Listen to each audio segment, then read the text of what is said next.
अच्छे लोगों के साथ हमेशा बुरा क्यों होता है? गीता में श्री कृष्ण ने दिया है अर्जुन को इसका जवाब। श्री कृष्ण ने अर्जुन को जवाब देते हुए समझाई है, ये बात लोगों को उनके कर्मों का फल हमेशा मिलता है। गीता सार। आपने महसूस किया होगा कि जो लोग अच्छे कर्म करते हैं वो परेशान रहते हैं, वहीं जो बुरे कर्म करते हैं वो खुशी से रह रहे होते हैं।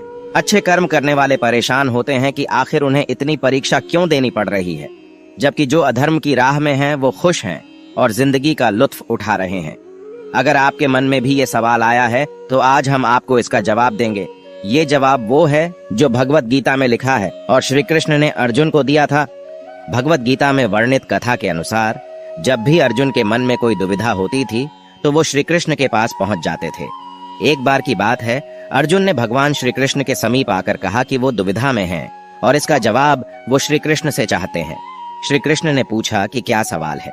अर्जुन ने कहा, मुझे ये जानना है कि अच्छे लोगों के साथ हमेशा बुरा ही क्यों होता है, वहीं बुरे लोग खुशहाल दिखते हैं।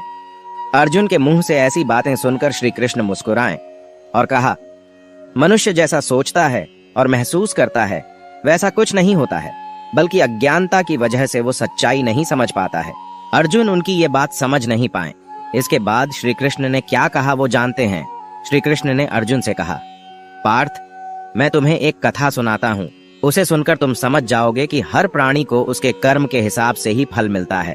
प्रकृति हर किसी को अपनी राह चुनने का मौका देती है।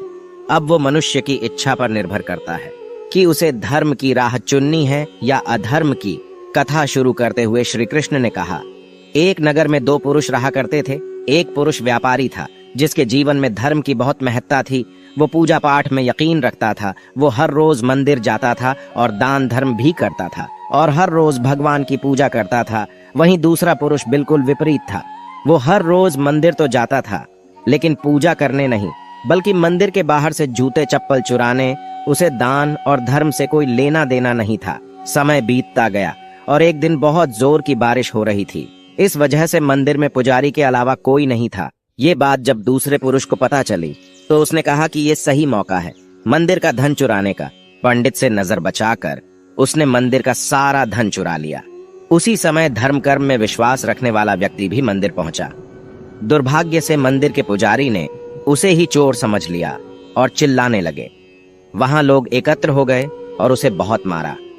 किसी तरह वो बचते बचाते वहां से निकला तो दुर्भाग्य ने उसका साथ वहां भी नहीं छोड़ा। मंदिर के बाहर वो एक गाड़ी से टकरा गया और घायल हो गया। फिर वो व्यापारी लंगड़ाते हुए घर जाने लगा तो रास्ते में उसकी मुलाकात उस पुरुष से हुई जिसने मंदिर से धन चुराया था।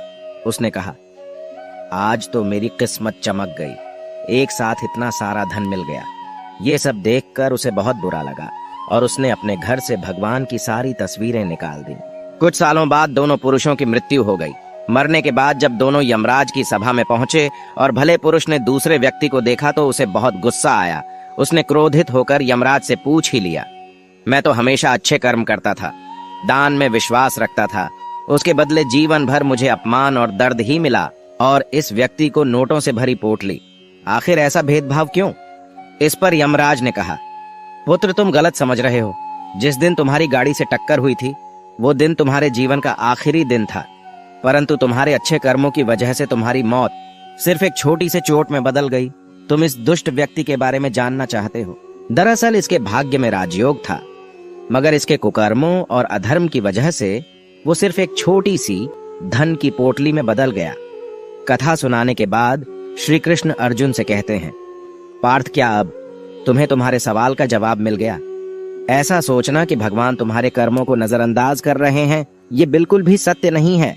भगवान हमें कब क्या किस रूप में दे रहा है मनुष्य को समझ में नहीं आता है, मगर आप अच्छे कर्म करते रहें तो भगवान की कृपा हमेशा बनी रहती है। इसलिए अपने अच्छे कर्मों को बदलना नहीं चाहिए, क्योंकि उसका फल हमें इसी जीवन में मिलता है। इसलिए मनुष्य का फर्ज है कि वो हमेशा अच्छे कर्म करते रहें, क्योंकि श्री कृष्ण ने गीता में भी बताया है कि किसी के द्वारा किया गया कर्म बेकार नहीं जाता है, चाहे वो अच्छा हो या बुरा।